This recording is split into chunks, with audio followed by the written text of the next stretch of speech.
Hello friends, ತಮಗೆಲ್ಲರೂ ಕೂಡ ಜ್ಞಾನಕಾಶಿ ಅಕಾಡೆಮಿಗೆ ಸ್ವಾಗತ. ಈ ಒಂದು ಕ್ಲಾಸ್ನಲ್ಲಿ ನಾವು 2022ರಲ್ಲಿ ನಡೆದಿರುವಂಥ GPST ಎಕ್ಸಾಮಿನೇಷನ್ನ ನಾನ್ HK ರೀಸನ್ನಲ್ಲಿ ನಡೆದಿರುವಂಥ ಗಣಿತ ಮತ್ತು ವಿಜ್ಞಾನ ವಿಷಯಕ್ಕೆ ಸಂಬಂಧಿಸಿದ ಪತ್ರಿಕೆ 2 ಈ ಒಂದು ಪ್ರಶ್ನೆ ಪತ್ರಿಕೆಯನ್ನು ನಾವು ಡಿಸ್ಕಸ್ ಮಾಡ್ತಾ ಇದ್ವಿ.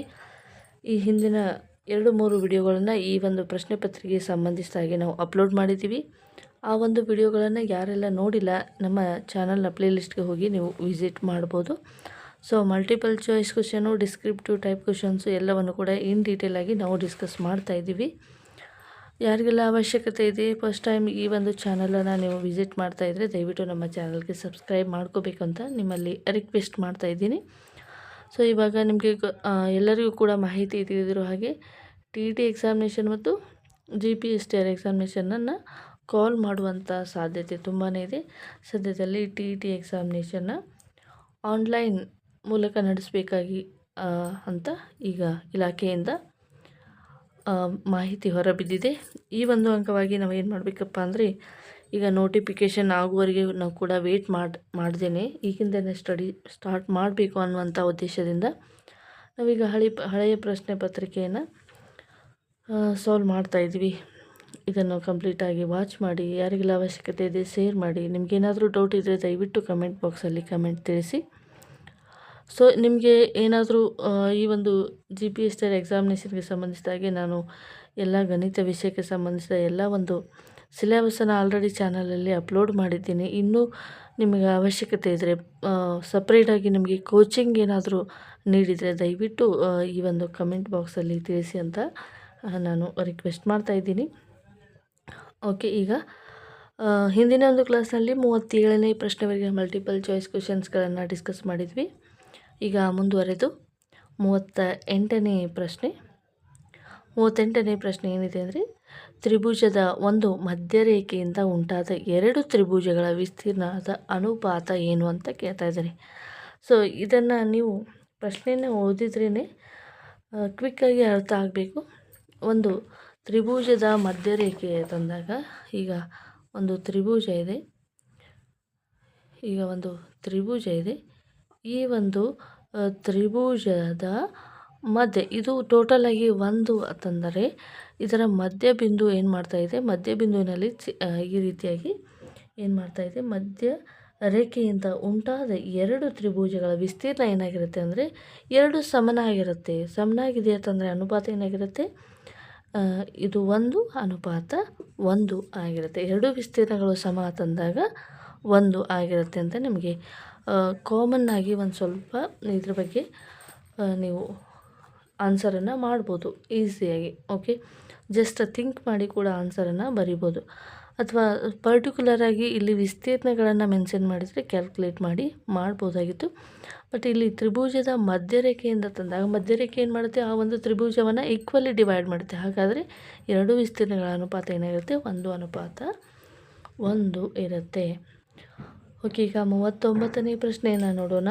a+b+c=0 ಅಂತಾದಾಗ a³ + b³ + c³ ಬೆಲೆ ಏನಾಗಿರುತ್ತೆ ಅಂತ ಇದೆ. ಓಕೆ, ಇದು 9ನೇ ತರಗತಿಗೆ ಸಂಬಂಧಿಸಿದ ಹಾಗೆ ಬೀಜೋಕ್ತಿಗಳ ನಿತ್ಯ ಸಮೀಕರಣಗಳು ಈ ಒಂದು ಕಾನ್ಸೆಪ್ಟ್ ಮೇಲೆ ಇದು ಬರ್ತಕ್ಕಂಥದ್ದು. ಸೊ ಇದನ್ನು ಯಾವ ರೀತಿಯಾಗಿ ನಾವು ಸಾಲ್ವ್ ಮಾಡಬೇಕು ಅಂತ ಈಗ ನೋಡೋಣ. ಓಕೆ, ಇವಾಗ ನಮಗೆ a+b+c=0 ಅಂತ ವ್ಯಾಲ್ಯೂವನ್ನು ಕೊಟ್ಟಿದ್ದಾರೆ.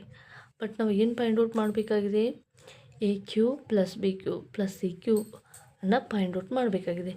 ಸೊ ಎಲ್ಲವೂ ಕೂಡ ಕ್ಯೂಬ್ನ ರೂಪದಲ್ಲಿ ಇರೋದ್ರಿಂದ ನಾನೀಗ ಏನು ಮಾಡ್ತೀನಪ್ಪ ಅಂದರೆ, ಕ್ಯೂಬ್ನ ನಿತ್ಯ ಸಮೀಕರಣವನ್ನು ನೋಡ್ಕೋತೀನಿ. ಯಾವ ಒಂದು ಕ್ಯೂಬ್ ಅಂತಂದಾಗ a+b+c³ ಇದು ಒಂದು ನಿತ್ಯ ಸಮೀಕರಣ. ಇದಕ್ಕೆ ಸಂಬಂಧಿಸಿದ ಸೂತ್ರ ಏನಿದೆ ಅಂತ ನೋಡೋದಾದರೆ, =a³ + b³ + c³ + 3abc. So ಈ ಒಂದು ಫಾರ್ಮನ್ನು ನಾನು ಯಾವ ರೀತಿಯಾಗಿ ಬರಿಬೋದು ಅಂತ ನೋಡೋದಾದರೆ, a³ + b³ + c³ = 3ab ಅಂತ ಇದೆ. ಇದನ್ನು ನಾನು a³ + b³ plus C cube minus 3abc ಅಂತ ಬರೀಬೋದು. ಓಕೆ, ಈಕ್ವಲ್ಸ್ ಟು ಈ ಒಂದು ಫಾರ್ಮನ್ನು ನಾನು ಈ ರೀತಿಯಾಗಿ ಕೂಡ ಬರೀಬೋದು. ಯಾವ ರೀತಿಯಾಗಿ ಎಲ್ಲವೂ ಕೂಡ ಕ್ಯೂಬಲ್ಲಿದೆ.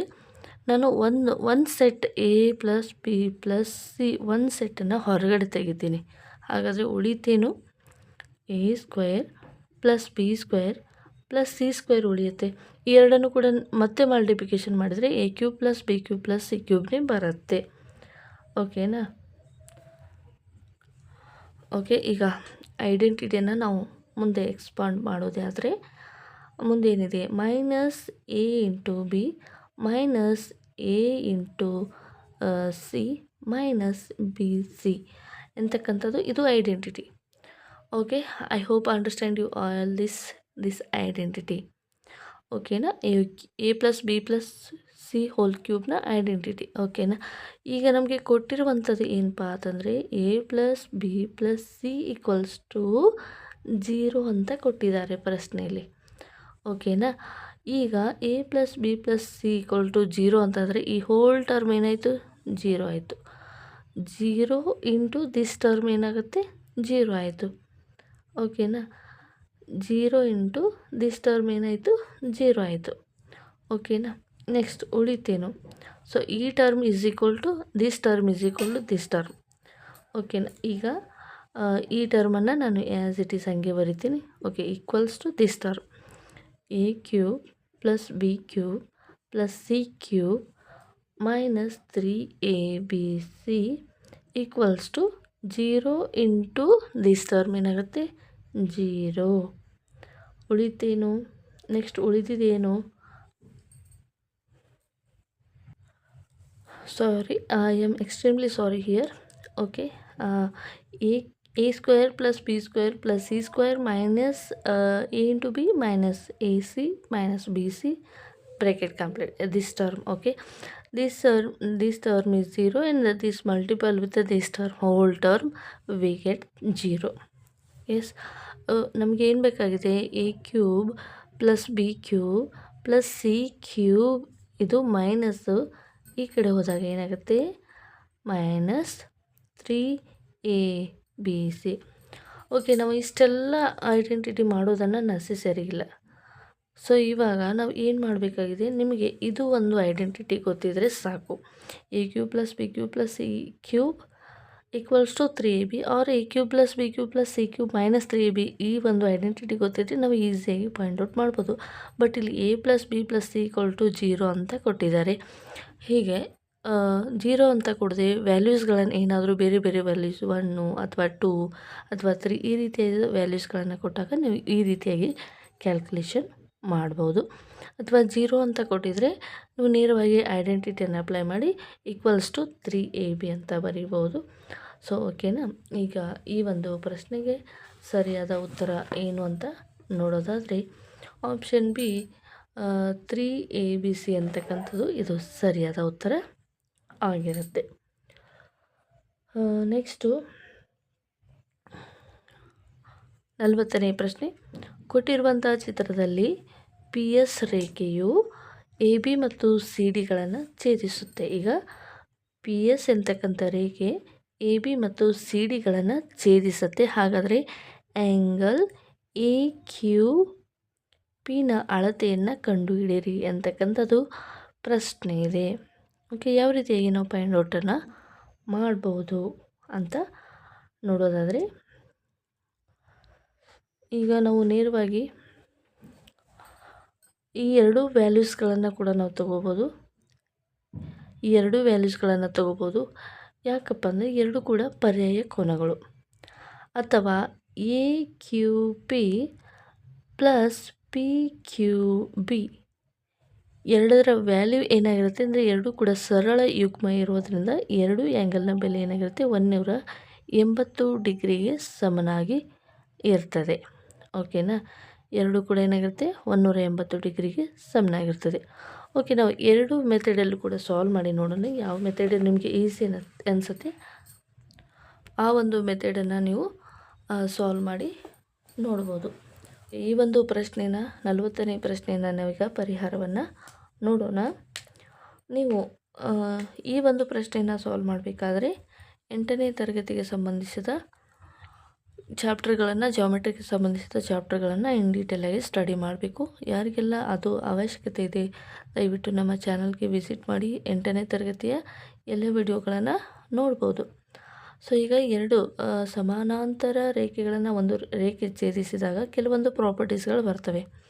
ಏನಪ್ಪ ಪ್ರಾಪರ್ಟೀಸ್ ಅಂತಂದರೆ ಅನುರೂಪ ಕೋನಗಳು, ಪರ್ಯಾಯ ಕೋನಗಳು, ಶೃಂಗಾಭಿಮುಖ ಕೋನಗಳು ಎಂತಕ್ಕಂಥ ಪ್ರಾಪರ್ಟಿಗಳು ಬರ್ತವೆ. ಆ ಒಂದು ಪ್ರಾಪರ್ಟಿಗಳನ್ನು ನೀವು ಸ್ಟಡಿ ಮಾಡಿದ್ದೆ ಆದಲ್ಲಿ ಈಸಿಯಾಗಿ ಸಾಲ್ವ್ ಮಾಡ್ಬೋದು. ಓಕೆ, ಏನಿದೆ ಪ್ರಾಪರ್ಟಿಯನ್ನು ಕೂಡ ನಾವು ಚೆಕ್ ಮಾಡೋಣ. 5x - 10 ಆ್ಯಂಡ್ 2x + 15 ಇದು ಕೊಟ್ಟಿರುವಂಥ ಪ್ರಶ್ನೆ ಇದೆ. ಸೊ ಇವಾಗ ನಾನು ಕೆಲವೊಂದು ಪ್ರಾಪರ್ಟಿಗಳನ್ನು ಮೊದಲಿಗೆ ಅಂಡರ್ಸ್ಟ್ಯಾಂಡ್ ಮಾಡಿಸ್ತೀನಿ. Angle PQA equals to angle BQR ಆಗಿರುತ್ತೆ. ಆ್ಯಂಗಲ್ BQR ಎರಡು ಕೂಡ ಈಕ್ವಲ್, ಯಾಕಂದರೆ ಎರಡು ಕೂಡ ಶೃಂಗಾಭಿಮುಖ ಕೋನಗಳು ಅಥವಾ ವರ್ಟಿಕಲಿ ಅಪೋಸಿಟ್ ಆ್ಯಂಗಲ್ ಅಂತ ಕರಿತೀವಿ. ಅದೇ ರೀತಿಯಾಗಿ PQB ಮತ್ತು AQR ಕೂಡ ಈಕ್ವಲ್ ಆಗಿರುತ್ತೆ, ಯಾಕಂದರೆ ಎರಡು ಕೂಡ ಶೃಂಗಾಭಿಮುಖ ಕೋನಗಳು. ಇಲ್ಲಿ 4 ಜೊತೆ ಶೃಂಗಾಭಿಮುಖ ಕೋನಗಳು ಬರ್ತವೆ. ಎಲ್ಲವೂ ಕೂಡ ಏನಾಗಿರ್ತವೆ ನಿಮಗೆ ಗೊತ್ತಿರಬೇಕು, ಶೃಂಗಾಭಿಮುಖ ಕೋನಗಳು ಯಾವಾಗಲೂ ಈಕ್ವಲ್ ಆಗಿರುತ್ತೆ. ಅದೇ ರೀತಿಯಾಗಿ QRD ಮತ್ತು CRS ಈಕ್ವಲ್ ಆಗಿರುತ್ತೆ, ಯಾಕಂದರೆ ಶೃಂಗಾಭಿಮುಖ ಕೋನಗಳು ವರ್ಟಿಕಲಿ ಅಪೋಸಿಟ್ ಆ್ಯಂಗಲ್. ಅದೇ ರೀತಿಯಾಗಿ CRQ ಆ್ಯಂಡ್ SRD ಕೂಡ ಈಕ್ವಲ್ ಆಗಿರುತ್ತೆ, ಎರಡು ಕೂಡ ವರ್ಟಿಕಲಿ ಅಪೋಸಿಟ್ ಆ್ಯಂಗಲ್ಸ್. ಓಕೆ, ಶೃಂಗಾಭಿಮುಖ ಕೋನಗಳು ಅಂದರೆ ನಿಮಗೆ ಗೊತ್ತಾಯಿತು ಯಾವ ರೀತಿಯಾಗಿ ಸಾಲ್ವ್ ಮಾಡಬೇಕಂತ. ಈಗ ಇನ್ನೊಂದು ಪ್ರಾಪರ್ಟಿ ಇದೆ. Angle PQA is equals to angle QRC. Angle PQA angle QRC ಎರಡು ಕೂಡ ಈಕ್ವಲ್ ಆಗಿರುತ್ತೆ. ಎರಡು ಕೂಡ ಈಕ್ವಲ್ ಆಗಿರುತ್ತೆ, ಯಾಕಂದರೆ ಎರಡು ಅನುರೂಪ ಕೋನಗಳು. ಇಟ್ ಮೀನ್ಸ್ ಒಂದೇ ಕೋನಗಳು ತಂದಂಗೆ. ಓಕೆ, ಇದು ಇಂಗ್ಲೀಷ್ನಲ್ಲಿ ನಾವು ಕರಸ್ಪಾಂಡಿಂಗ್ ಆ್ಯಂಗಲ್ ಅಂತ ಕರಿತೀವಿ. ಓಕೆ, ನಿಮಗೆ ಗೊತ್ತಾಯಿತು. ಇನ್ನೊಂದು ಪ್ರಾಪರ್ಟಿ ಏನಪ್ಪ ಅಂದರೆ, ಇವಾಗ ಈ ಒಂದು ಆ್ಯಂಗಲ್ ಎರಡು ಕೂಡ ಈಕ್ವಲ್ ಆಯಿತು, ಎರಡು ಕೂಡ ಶೃಂಗಾಭಿಮುಖ ಕೋನಗಳು. ಓಕೆನಾ? ಇದು ಶೃಂಗಾಭಿಮುಖ ಕೋನ ತಂದಾಗ ಇದು ಕೂಡ ಎಷ್ಟಾಗಿರುತ್ತೆ? 5x - 10 ಆಗಿರುತ್ತೆ, ಹೌದಾ? ಹಾಗಾದರೆ ಈಗ ನಾನು ರಫ್ಲಿ ನಿಮಗೊಂದು ಡಯಾಗ್ರಾಮನ್ನು ರಿಪ್ರೆಸೆಂಟ್ ಮಾಡ್ತೀನಿ. ಇದು ಒಂದು ರೆಕ್ಟ್ಯಾಂಗಲ್, ಇದು ಒಂದು ಆಯತಾಕಾರ ಅಂತ ಹೇಳಿ ಕನ್ಸಿಡರ್ ಮಾಡೋಣ. ಆಯತಾಕಾರದ ಪರ್ಯಾಯ ಕೋನಗಳು ಯಾವಾಗಲೂ 180 ಡಿಗ್ರಿಗೆ ಸಮನಾಗಿ ಇರ್ತದೆ. ಅಥವಾ 5x - 10 2x + 15 ಎರಡು ಕೂಡ 180 ಡಿಗ್ರಿಗೆ ಸಮನಾಗಿರುತ್ತೆ. ಈ ಎರಡು ಆ್ಯಂಗಲ್ ಕೂಡ ಏನಾಗಿರುತ್ತೆ 180 ಡಿಗ್ರಿಗೆ ಸಮನಾಗಿರುತ್ತೆ, ಯಾಕಂದರೆ ಎರಡು ಕೂಡ ಪರ್ಯಾಯ ಕೋನಗಳು. ಓಕೆ, ಪರ್ಯಾಯ ಕೋನಗಳಂತಂದರೆ 180 ಡಿಗ್ರಿಗೆ ಸಮನಾಗಿರ್ತದೆ. ಹಾಗಾದರೆ ನಾನೀಗ 5x - 10 + 2x + 15 equals to 180 degree. ಇದು 5x ಇದೆ, ಇದು 2x ಇದೆ, ಎರಡನ್ನು ಕೂಡಿಸಿದಾಗ 7x ಆಗುತ್ತೆ. ಇದು 15 ಇದೆ, ಇದು 10 ಇದೆ, +5 ಆಗುತ್ತೆ, ಈಕ್ವಲ್ಸ್ ಟು 180 ಡಿಗ್ರಿ.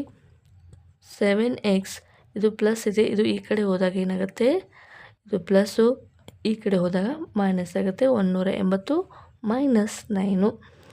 ಈಗ 7x 180 - 5 175. Okay, x = 175 divided by 7. 7 1 7, 7 2 14. 14 ಅಂತಂದಾಗ ಇಲ್ಲಿ ಎಷ್ಟು ಕ್ಯಾರಿ ಬರುತ್ತೆ? 3 ಕ್ಯಾರಿ ಬರುತ್ತೆ, 5 ಕ್ಯಾರಿ ಬರುತ್ತೆ.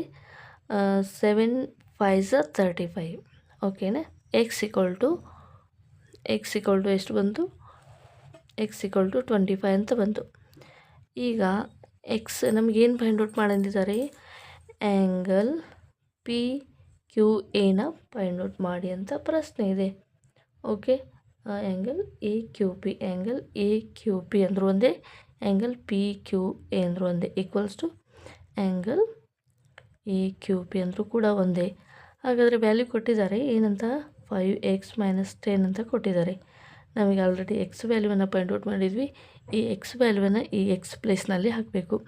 5 × 25 - 10 ಎಷ್ಟಾಗುತ್ತೆ? 25 5 25 5 125 - 10 ಈಕ್ವಲ್ಸ್ ಟು 115 ಡಿಗ್ರಿ. ಓಕೆನಾ? ಇದು ನಮಗೆ ರಿಕ್ವೈರ್ಡ್ ಆನ್ಸರ್. ಓಕೆ, ನಿಮಗೆ ಚೆನ್ನಾಗಿ ಅರ್ಥ ಆಯಿತು ಅಂತ ಅನ್ಕೋತೀನಿ. ನಿಮಗೆ ಅನುರೂಪ ಕೋನ ಅಂದ್ರೇನು, ಶೃಂಗಾಭಿಮುಖ ಕೋನ ಅಂದ್ರೇನು, ಪರ್ಯಾಯ ಕೋನಗಳಂದ್ರೇನು, ಸರಳ ಯುಗ್ಮ ಅಂದರೆ ಏನು ಎಲ್ಲವನ್ನು ಕೂಡ ನೀವು ತಿಳ್ಕೋಬೇಕಾಗ್ತದೆ. ಅಂದರೆ ಮಾತ್ರ ನಾವು ಈಸಿಯಾಗಿ ಸಾಲ್ವ್ ಮಾಡ್ಬೋದು. ಓಕೆನಾ? We are going to next question. Okay, next question 41ನೇ ಪ್ರಶ್ನೆ. ಎರಡು ಸಂಖ್ಯೆಗಳ ಮೊತ್ತ ಮತ್ತು ಗುಣಲಬ್ಧಗಳು ಕ್ರಮವಾಗಿ 8 ಮತ್ತು 15 ಆಗಿವೆ. ಆ ಸಂಖ್ಯೆಗಳ ವರ್ಗಗಳ ಮೊತ್ತ ಎಷ್ಟು ಅಂತ ಇದೆ. ಸೊ ಇಲ್ಲಿ ಪ್ರಶ್ನೆ ಏನು ಕೊಟ್ಟಿದ್ದಾರೆ ಅಂತ ನಾವು ನೀಟಾಗಿ ಅಬ್ಸರ್ವ್ ಮಾಡಿದರೆ ಸೊಲ್ಯೂಷನ್ ಈಸಿಯಾಗಿ ನಾವು ಫೈಂಡ್ ಔಟ್ ಮಾಡ್ಬೋದು. ಹಾಗಾದರೆ ಏನು ಸೊಲ್ಯೂಷನು, ಏನು ಮಾಡ್ಬೋದು ಅಂತಂದಾಗ, ಈಗ ಎರಡು ಸಂಖ್ಯೆಗಳ ಮೊತ್ತ, ಅವೆರಡು ಸಂಖ್ಯೆಗಳು ಯಾವ ಅಂತ ಗೊತ್ತಿಲ್ಲ. ಒಂದನ್ನು ಎಕ್ಸ್ ತೆಗೆದುಕೋತೀನಿ, ಇನ್ನೊಂದನ್ನು ವಾಯ್ ಅಂತ ತೆಗೆದುಕೋತೀನಿ. ಎರಡು ಸಂಖ್ಯೆಗಳ ಮೊತ್ತ ಎಷ್ಟಾಗಬೇಕು? 8 ಅಂತ ಆಗಬೇಕು. ಓಕೆನಾ? ಅದೇ ರೀತಿಯಾಗಿ ಇನ್ನೊಂದು ಕಂಡೀಷನ್ ಕೊಟ್ಟಿದ್ದಾರೆ. ಆ ಎರಡು ಸಂಖ್ಯೆಗಳ ಗುಣಲಬ್ಧ 15 ಆಗಬೇಕು. ಓಕೆ, ಈಗ ನಾನು 1 + 7 ತಗೋತೀನಿ, 8 ಆಗುತ್ತೆ. ಬಟ್ ಇವುಗಳ ಗುಣಲಬ್ಧ ಏನಾಗುತ್ತೆ? 7 ಆಗುತ್ತೆ. ಓಕೆನಾ? ಇದನ್ನು ಕ್ಯಾನ್ಸಲ್ ಮಾಡೋಣ. 2 + 6 ತಗೋತೀನಿ, ಇದು ಎಡಿಷನ್ 8 ಆಗುತ್ತೆ. ಮಲ್ಟಿಪ್ಲಿಕೇಶನ್ ಏನಾಗುತ್ತೆ? 2 6 2 12 ಆಗುತ್ತೆ. ಇದನ್ನು ಕೂಡ ಕ್ಯಾನ್ಸಲ್ ಮಾಡ್ತೀನಿ. ಅದೇ ರೀತಿಯಾಗಿ 3 + 5 ಮಾಡ್ತೀನಿ. ಇವು ಎರಡರದ ಒಂದು ಎಡಿಷನ್ನು ಮೊತ್ತ 8 ಆಗುತ್ತೆ. ಗುಣಲಬ್ಧ ನೋಡೋಣ. 3 × 5 3 5 15. ನಮಗೆ ಕಂಡೀಷನ್ ಇಲ್ಲಿ ಸ್ಯಾಟಿಸ್ಫೈ ಆಗ್ತಾ ಇದೆ. ಎರಡು ಸಂಖ್ಯೆಗಳ ಮೊತ್ತ 8 ಸಿಗ್ತಾ ಇದೆ, ಎರಡು ಸಂಖ್ಯೆಗಳ ಗುಣಲಬ್ಧ 15 ಸಿಗ್ತಾ ಇದೆ. ಓಕೆ, ಎರಡು ಸಂಖ್ಯೆಗಳು ನಮಗೆ ಇವಾಗ ಸಿಕ್ಕು. ಆದರೆ ಮುಂದೆ ಏನು ಕಂಡೀಷನ್ ಹೇಳಿದ್ದಾರೆ? ಆ ಎರಡು ಸಂಖ್ಯೆಗಳ ವರ್ಗಗಳ ಮೊತ್ತ ಅಂತ ಕೇಳ್ತಾ ಇದ್ದಾರೆ. ಓಕೆ, ಇದನ್ನು ಎಲ್ಲವನ್ನು ಕೂಡ ಎರೇಂಜ್ ಮಾಡೋಣ. ಆ ಎರಡು ಸಂಖ್ಯೆಗಳ ವರ್ಗಗಳ ಮೊತ್ತ, ಎರಡು ಸಂಖ್ಯೆ ಅಂದರೆ ಯಾವ ಸಿಕ್ತು? ಒಂದು 3, ಇನ್ನೊಂದು 5. ಹಾಗಾದರೆ 3ರ ವರ್ಗ 9, 5ರ ವರ್ಗ 25. ಈ ಎರಡು ಸಂಖ್ಯೆಗಳ ಮೊತ್ತ 25 + 9 ಈಕ್ವಲ್ಸ್ ಟು ಎಷ್ಟಾಗುತ್ತೆ? 34 ಆನ್ಸರ್ ಬರುತ್ತೆ. ಹಾಗಾದರೆ ಇಲ್ಲಿ ಆಪ್ಷನ್ ಇದೆಯಾ? 34. ಆಪ್ಷನ್ 3 ಇಲ್ಲಿ ಸರಿಯಾದ ಉತ್ತರ. ಓಕೆ, 32ನೇ ಪ್ರಶ್ನೆ. ದತ್ತ ಚಿತ್ರದಲ್ಲಿ angle O A B 25 degree ಆದಾಗ ಆ್ಯಂಗಲ್ ಎ ಕ್ಯೂ ಬಿನ ಅಳತೆಯನ್ನು ಕಂಡುಹಿಡಿಯಿರಿ ಅಂತಕ್ಕಂಥದ್ದು ಪ್ರಶ್ನೆ ಇದೆ. ಓಕೆ, ಇವಾಗ ನಾವು ಸಾಲ್ವ್ ಮಾಡೋಣ ಯಾವ ರೀತಿಯಾಗಿ ಅಂತ. ಈಗ ನಮಗೆ ವೃತ್ತದ ಚಾಪ್ಟರ್ಗೆ ಸಂಬಂಧಿಸಿದ ಕೆಲವೊಂದು ಪ್ರಾಪರ್ಟಿಗಳು ಬರ್ತವೆ. ಈಗ ಕೇಂದ್ರ ವೃತ್ತ ಒಂದೇ ಇದು ಎ ಬಿ ಅಂತಕ್ಕಂಥದ್ದು ಒಂದೇ ಒಂದು ಇದು ಏನಾಗಿದೆ? ಜ ಆಗಿದೆ. ವೃತ್ತದ ಮೇಲಿನ ಎ ಬಿ ಅಂತಕ್ಕಂಥದ್ದು ವೃತ್ತದ ಮೇಲಿನ ಜ. ವೃತ್ತದಲ್ಲಿ ಒಂದೇ ಜಾದಿಂದ ಉಂಟಾದ ಎರಡು ಕೋನಗಳು ಎಲ್ಲೆಲ್ಲಿ ಉಂಟಾಗ್ತಾ ಇದ್ದಾವೆ? ವೃತ್ತ ಕೇಂದ್ರದಲ್ಲಿ ಒಂದು ಕೋನ ಉಂಟಾಗ್ತದೆ ಮತ್ತು ವೃತ್ತದ ಪರಿಧಿಯ ಮೇಲೆ ಇನ್ನೊಂದು ಕೋನ ಉಂಟಾಗ್ತದೆ. ಈ ಎರಡು ಕೋನಗಳ ರಿಲೇಷನ್ ಯಾವ ರೀತಿಯಾಗಿರುತ್ತೆ ಅಂದರೆ, ಆ್ಯಂಗಲ್ ಪಿದ ಕೋನವು ವೃತ್ತ ಪರಿಧಿ ಮೇಲೆ ಉಂಟಾದ ಕೋನವು ವೃತ್ತ ಕೇಂದ್ರದಲ್ಲಿ ಉಂಟಾದ ಕೋನ ಈ ಪರಿಧಿಗಿಂತ 2 ಪಟ್ಟು ಜಾಸ್ತಿ ಆಗಿರುತ್ತೆ ಅನ್ನುವಂಥ ಪ್ರಾಪರ್ಟಿ. ಓಕೆನಾ? ಅದು ಒಂದು ಪ್ರಾಪರ್ಟಿ ಕೂಡ ಇಲ್ಲಿ ಅಪ್ಲೈ ಆಗುತ್ತೆ. ಇನ್ನೊಂದು ಪ್ರಾಪರ್ಟಿ ಏನು ಅಪ್ಲೈ ಆಗುತ್ತೆ, ಯಾವುದೇ ಒಂದು ತ್ರಿಭುಜದ ಒಳಕೋನಗಳ ಮೊತ್ತ 180 ಡಿಗ್ರಿಗೆ ಸಮನಾಗಿರ್ತದೆ ಎನ್ನುವಂಥ ಪ್ರಾಪರ್ಟಿ ಕೂಡ ನಿಮಗೆ ಗೊತ್ತಿರಬೇಕು. ಆ ಒಂದು ಪ್ರಾಪರ್ಟಿ ಕೂಡ ಇಲ್ಲಿ ಅಪ್ಲೈ ಆಗುತ್ತೆ. ಇನ್ನೊಂದು ಪ್ರಾಪರ್ಟಿ ಏನಪ್ಪ ಅಂದರೆ, ಯಾವುದೇ ಒಂದು ಈಗ ವಜ್ರಾಕೃತಿ ಅಂತ ತೆಗೆದುಕೊಳ್ಳಿ, ಒಂದು ಪತಂಗ ಅಂತ ಹೇಳಿ ತೆಗೆದುಕೊಳ್ಳಿ, ಅವುಗಳ ಅಪೋಸಿಟ್ ಆ್ಯಂಗಲ್ಸ್ ಯಾವಾಗಲೂ ಏನಾಗಿರ್ತವೆ, ಈಕ್ವಲ್ ಆಗಿರುತ್ತೆ. ಆ ಒಂದು ಪ್ರಾಪರ್ಟಿ ಕೂಡ ಇಲ್ಲಿ ಯೂಸ್ ಆಗುತ್ತೆ. ಸೊ ಇವಾಗ ಟ್ರಯಾಂಗಲ್ AOB ಅಂತಕ್ಕಂಥದ್ದು ಒಂದು ತ್ರಿಭುಜ ಅಂತ ಆದರೆ, ಈ ತ್ರಿಭುಜದ ಒಳಕೋನ ಮೊತ್ತ ಏನಾಗಿರುತ್ತೆ ಅಂದರೆ 180 ಡಿಗ್ರಿಗೆ ಸಮನಾಗಿರ್ತದೆ. ಹಾಗಾದರೆ angle A plus angle O plus angle B 180 ಡಿಗ್ರಿಗೆ ಸಮನಾಗಿ ಇರಬೇಕು.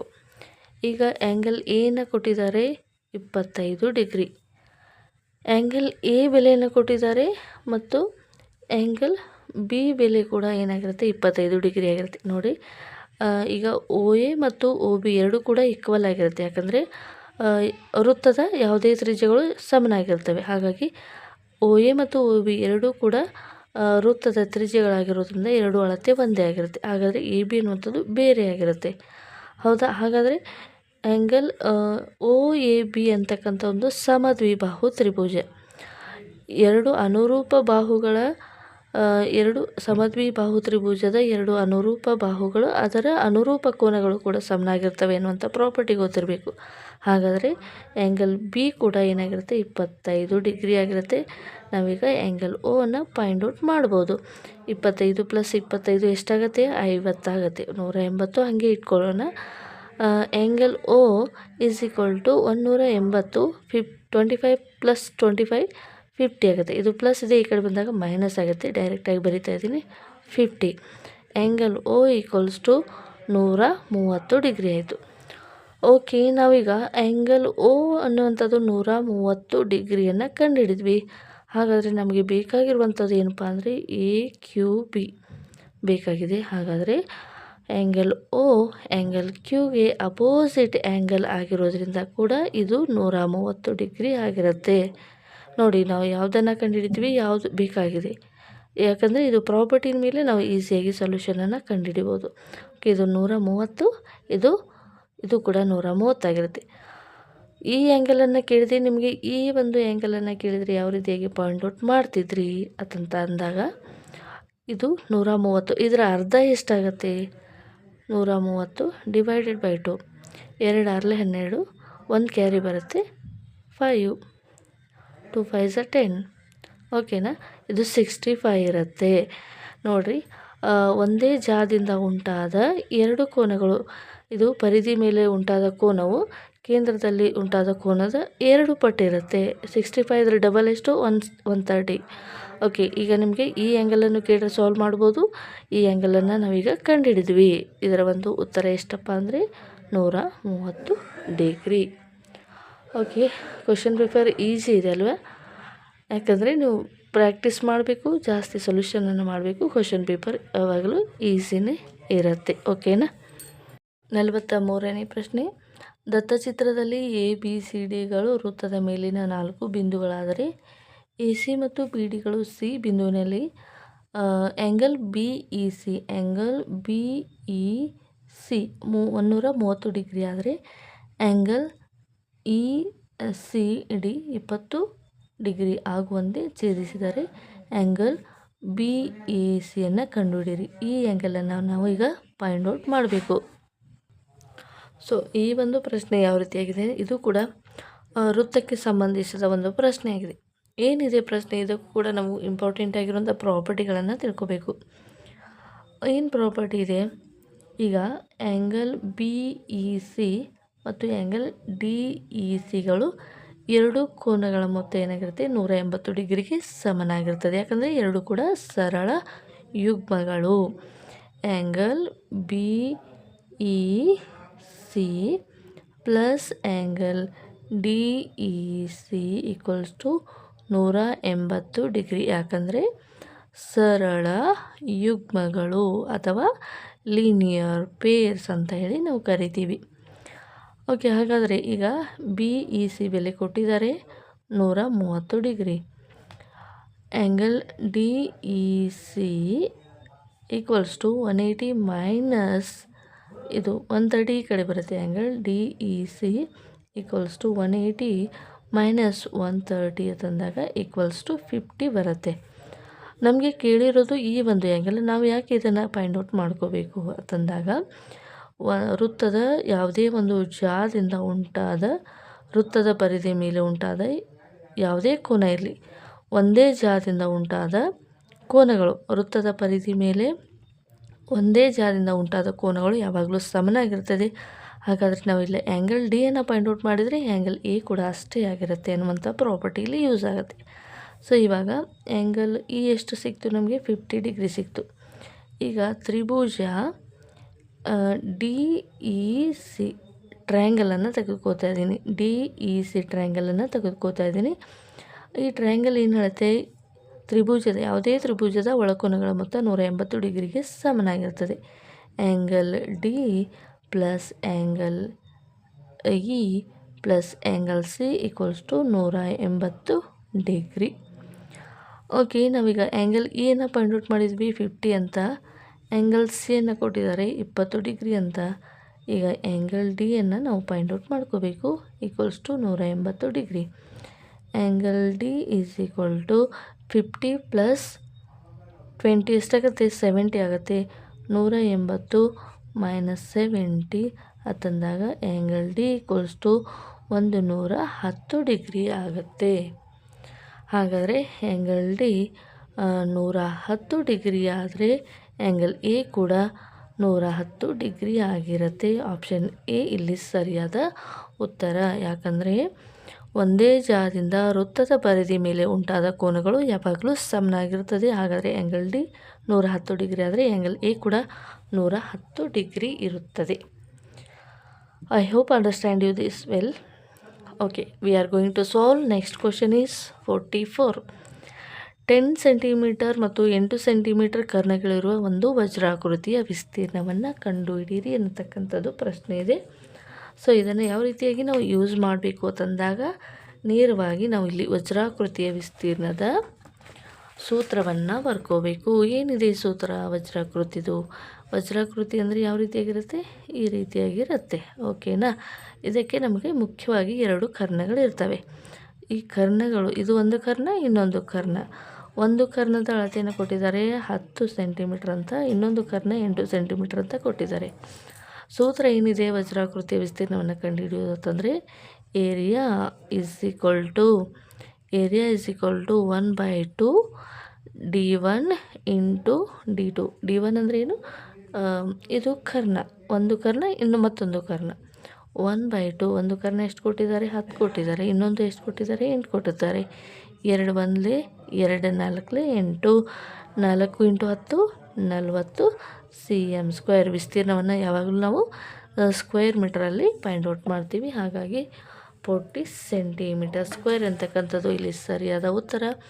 ಆಪ್ಷನ್ 4 40 cm² ಅಂತಕ್ಕಂಥದ್ದು ಸರಿಯಾದ ಉತ್ತರ ಆಗಿರುತ್ತೆ. ನೆಕ್ಸ್ಟು 45ನೇ ಪ್ರಶ್ನೆ. ಒಂದು ನೇರ ವೃತ್ತಪಾದ ಶಂಕುವಿನ ಓರೆ ಎತ್ತರ ಮತ್ತು ಎತ್ತರಗಳು ಕ್ರಮವಾಗಿ 12 ಸೆಂಟಿಮೀಟರ್ ಮತ್ತು 13 ಸೆಂಟಿಮೀಟರ್ ಮತ್ತು 12 ಸೆಂಟಿಮೀಟರ್ ಆಗಿವೆ. ಹಾಗಾದರೆ ಅದರ ಪಾದದ ವ್ಯಾಸವನ್ನು ಕಂಡುಹಿಡಿಯಿರಿ ಅಂತಕ್ಕಂಥದ್ದು ಪ್ರಶ್ನೆ ಇದೆ. ಸೊ ಇದು ಕೂಡ ತುಂಬಾ ಸಿಂಪಲ್ ಆಗಿದೆ ಮತ್ತು ಈಸಿಯಾಗಿದೆ. ಯಾವ ರೀತಿಯಾಗಿ ಸಾಲ್ವ್ ಮಾಡಬೇಕು ಅಂತ ನಾವಿಲ್ಲಿ ನೋಡೋಣ. ಯಾವ ರೀತಿಯಾಗಿ ಸಾಲ್ವ್ ಮಾಡಬೇಕು? ಒಂದು ನೇರ ವೃತ್ತಪಾದ ಶಂಕು ಅಂತಂದಾಗ, ನೇರ ವೃತ್ತಪಾದ ಶಂಕು ಅಂತಂದರೆ ಯಾವ ರೀತಿಯಾಗಿರುತ್ತೆ?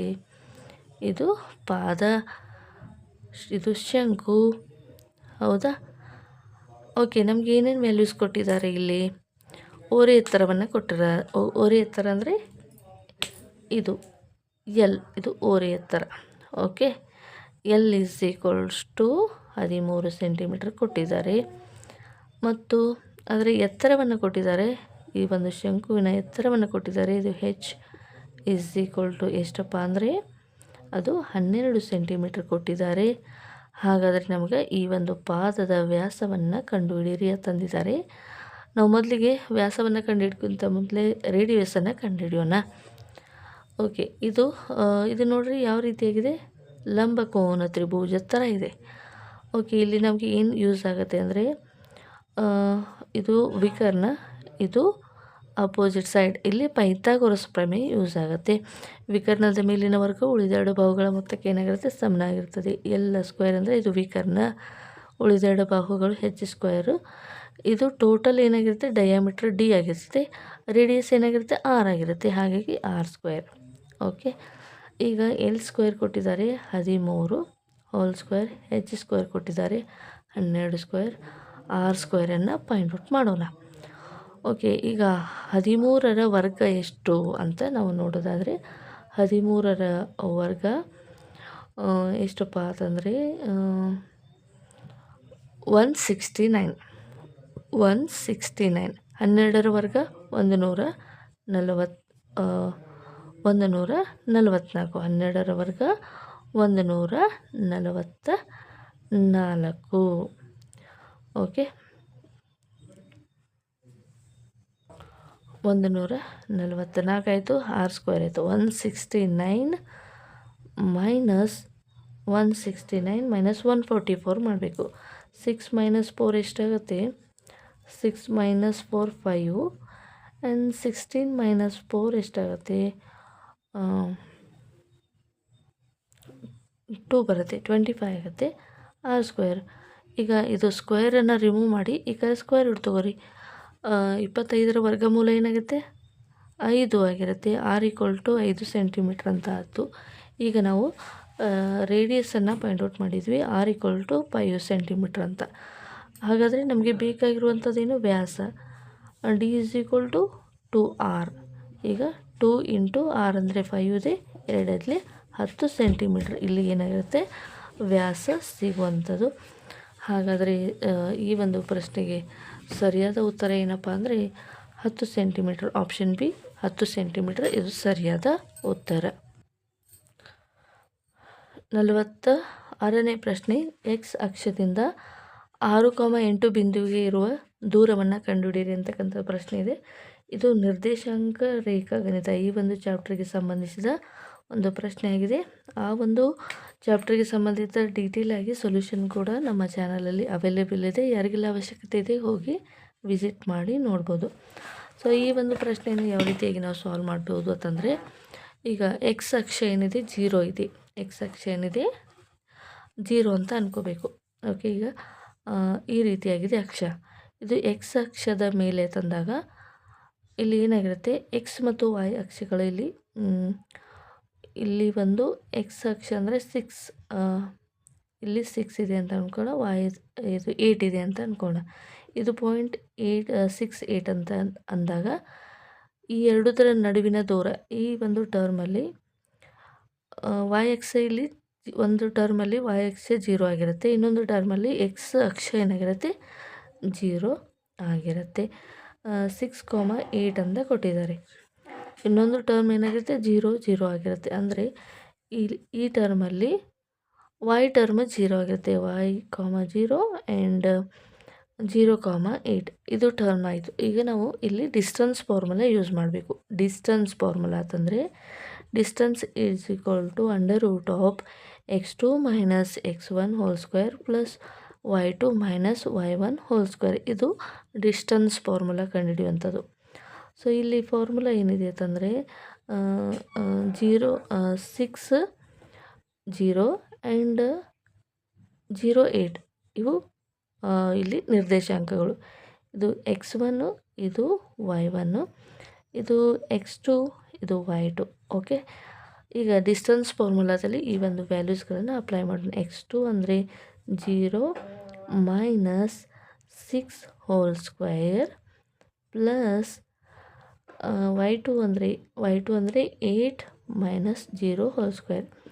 ಓಕೆ, -6 ಹೋಲ್ ಸ್ಕ್ವೇರ್ ಎಷ್ಟಾಗುತ್ತೆ 36 ಆಗುತ್ತೆ. 8 ಸ್ಕ್ವೇರ್ ಎಷ್ಟಾಗುತ್ತೆ 64 ಆಗುತ್ತೆ. 36 + 64 ಅಂದಾಗ 100 ಆಗುತ್ತೆ.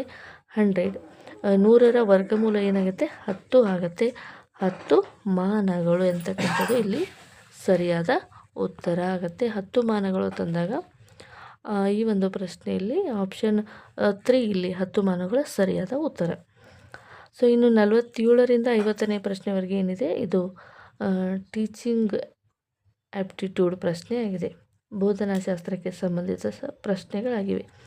ಸೊ 47 ಗಣಿತ ಕಲಿಕೆಯಲ್ಲಿ ವಿದ್ಯಾರ್ಥಿಗಳು ಕಡಿಮೆ ಸಾಧನೆ ಮಾಡಲು ಕಾರಣವಾಗುವಂಥ ಅಂಶಗಳು ಯಾವುವು?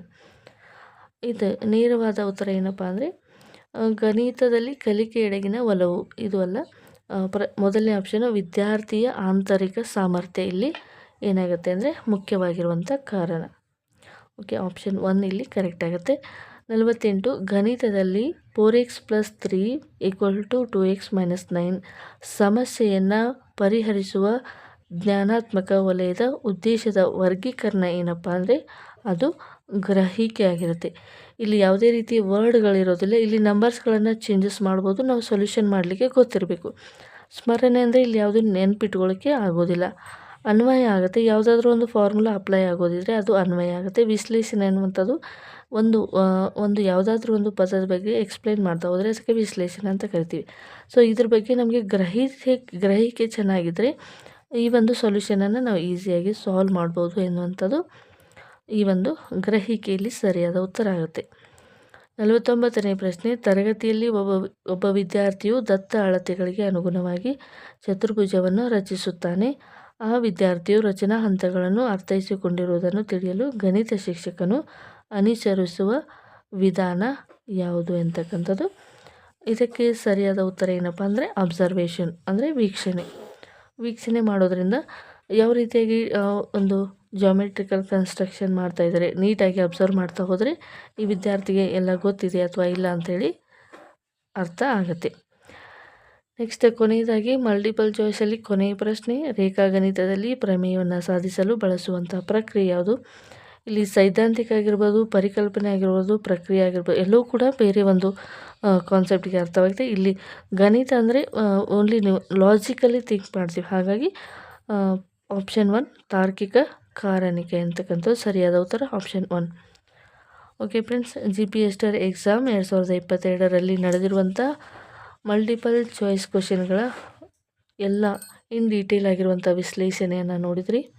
ಮುಂದಿನ ಒಂದು ತರಗತಿಯಲ್ಲಿ ಡಿಸ್ಕ್ರಿಪ್ಟಿವ್ ಟೈಪ್ ಕ್ವಶನ್ಸ್ಗಳು ಯಾವ ರೀತಿಯಾಗಿ ಬರ್ತವೆ, ಯಾವ ರೀತಿಯಾಗಿ ಸಾಲ್ವ್ ಮಾಡಬೇಕು ಅನ್ನೋದನ್ನು ಡೀಟೇಲಾಗಿ ಡಿಸ್ಕಸ್ ಮಾಡೋಣ.